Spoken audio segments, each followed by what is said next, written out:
êtes à l'écoute de Radio J. La tension monte entre Téhéran et Jérusalem. On en parlait à l'instant après l'élimination ciblée d'un imminent scientifique iranien vendredi à Téhéran.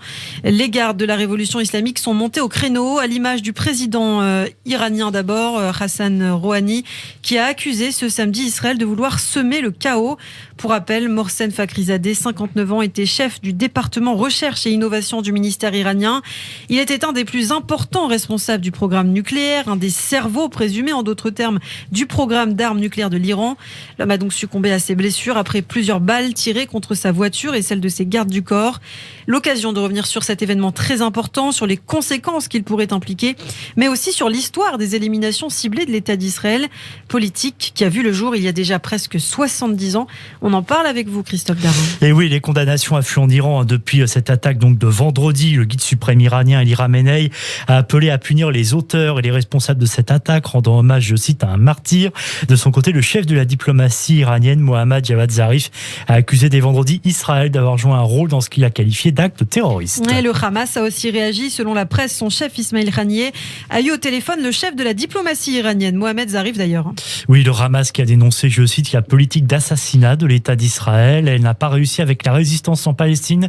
Elle échouera avec l'Iran et l'ensemble de la Houma et de l'axe de résistance. Fin de citation. Ouais, toujours très poétique ce Haniyeh. On notera également la réaction du Hezbollah qui a fermement condamné cette attaque menée, a dit le groupe terroriste, par des gangs meurtriers. Oui, on parle de gangs meurtriers. Effectivement, il viserait, selon le Hezbollah, à empêcher, je cite, la République islamique d'obtenir les ressources de fierté et de puissance et de préserver le progrès scientifique et son indépendance politique et intellectuelle. Bon, en tout cas, si tout accuse Israël aujourd'hui, en revanche, aucune réaction pour l'instant des autorités israéliennes, même si le niveau de vigilance des ambassades a été renforcé. D'ailleurs, en Iran, on s'interroge déjà sur une éventuelle riposte. Oui, on en parlait dès le début de ce journal, en effet, et ça a commencé dès vendredi, d'abord avec le général Mohammad Bagheri, chef d'état-major iranien. Vendredi, l'homme a affirmé qu'une vengeance terrible attendrait les personnes derrière cette attaque.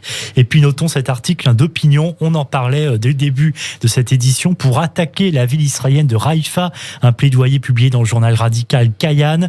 Voici ce qu'il est écrit: frapper Haïfa et tuer un grand nombre de personnes mènera certainement à la dissuasion, car les États-Unis, le régime israélien et ses agents, je cite toujours, ne sont en aucun cas prêts à prendre part à une guerre et à une confrontation militaire. Et ce qu'il faut dire, c'est que Haïfa, par ailleurs, a déjà été menacé dans le passé par l'Iran. Oui, et notamment par l'un de ses alliés, le groupe terroriste libanais, le Hezbollah. Le chef du groupe terroriste Hassan Nasrallah avait récemment suggéré de frapper les réserves de nitrate d'ammonium de la ville portuaire israélienne. Le nitrate d'ammonium, pour rappel, c'est cet engrais hautement explosif. Il avait d'ailleurs provoqué notamment cette fameuse explosion impressionnante du port de Beyrouth le 4 août dernier. Tragique incident dans lequel 193 personnes ont été tuées, 6500 autres blessés. Bon, en tout cas, cette élimination de Mohsen Fakhrizadeh interroge et intervient moins de 2 mois avant l'investiture du démocrate Joe Biden à la Maison-Blanche. Aujourd'hui, on sait que la nouvelle administration américaine souhaite renouer le dialogue avec l'Iran et avec le programme nucléaire iranien signé 3 ans plus tôt, ce qui n'arrange évidemment pas les affaires d'Israël. On y reviendra sur Radio J. Et par ailleurs, c'est aussi l'occasion ce matin de revenir sur cette politique officieuse menée par l'État d'Israël. En effet, depuis les mois qui ont précédé la fondation de l'État d'Israël jusqu'aux menaces les plus contemporaines, Israël s'est appuyé sur le renseignement et les opérations secrètes pour préserver sa sécurité. La solution: exécuter sur son sol ou à l'étranger ses ennemis. Depuis la Seconde Guerre mondiale, les Israéliens ont ainsi éliminé de manière ciblée plus d'individus que n'importe quel autre pays occidental, après les États-Unis. Oui, entre effectivement des responsables nazis et des leaders arabes terroristes, en 70 ans, Israël, via son service de renseignement, a commandité plus de 2700 assassinats ciblés, un chiffre dérisoire comparé à celui des États-Unis. Vous en parliez, qui utilise beaucoup et à foison cette même méthode. En 14 ans, Washington a éliminé entre 8000 et 16 000 terroristes et ennemis de l'État. Il faut dire qu'après les attaques du 11 septembre, les lois internationales et l'éthique internationale ont beaucoup évolué. Et en Israël, la pratique assumée a notamment été analysée par le journaliste Ronen Bergman, qui a enquêté durant 8 ans. Un livre sorti au début de cette année, c'était en janvier 2020.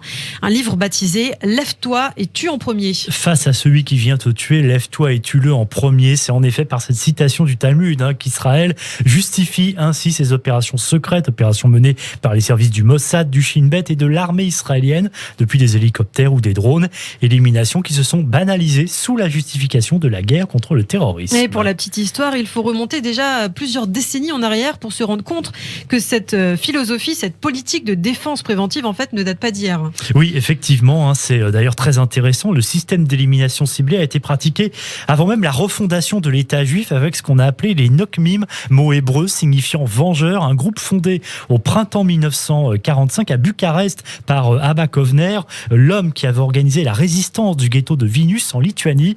Les Nokmim assassinèrent ainsi de nombreux nazis. Parmi les grandes opérations menées, l'empoisonnement à l'arsenic de près de 2000 prisonniers allemands. C'était en avril 1946. Une politique qui a fortement inspiré les groupes d'autodéfense juifs pendant la refondation de l'État d'Israël. D'ailleurs, si David Ben Gurion et les groupes sionistes s'opposent, il faut le dire, au début à ce type d'attaque ciblée par crainte de représailles sur la scène internationale, pourtant, en 1956, Ben Gurion autorise la première élimination visée de l'État d'Israël, celle de Mustapha Afi, chef des services secrets égyptiens dans la bande de Gaza. Et c'est surtout après l'assassinat de 11 athlètes israéliens aux Jeux Olympiques de Munich, c'était en 1972, que la politique des éliminations ciblées va s'accentuer. Les cibles potentielles sont alors réparties en 3 catégories. D'abord, bien sûr, les terroristes, et puis d'autre part, les responsables civils et militaires des États ennemis, et puis les fabricants ou trafiquants d'armes de destruction massive en contact avec des ennemis d'Israël. Et parmi ces ennemis, donc ces derniers, des scientifiques travaillant pour le programme nucléaire iranien,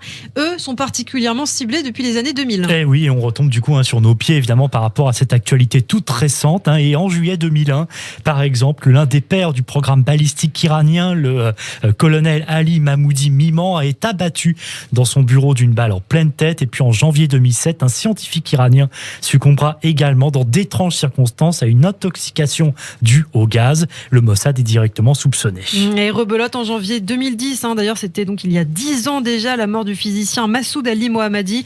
Il a été tué lui devant son domicile dans l'explosion d'une moto piégée. Oui, ce qui ressemble d'ailleurs étonnamment dans les faits, ce qu'on a pu voir vendredi, même si là il s'agissait d'une voiture piégée.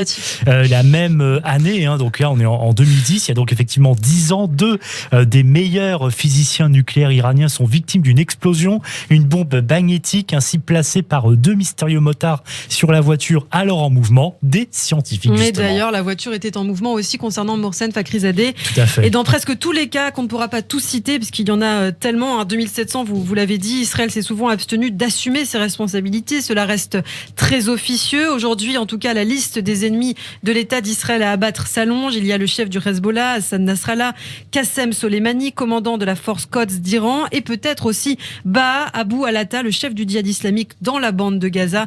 Tous les 3 ont d'ailleurs déjà survécu aux précédentes tentatives d'élimination, toutes attribuées à Israël. Merci Christophe pour toutes ces précisions.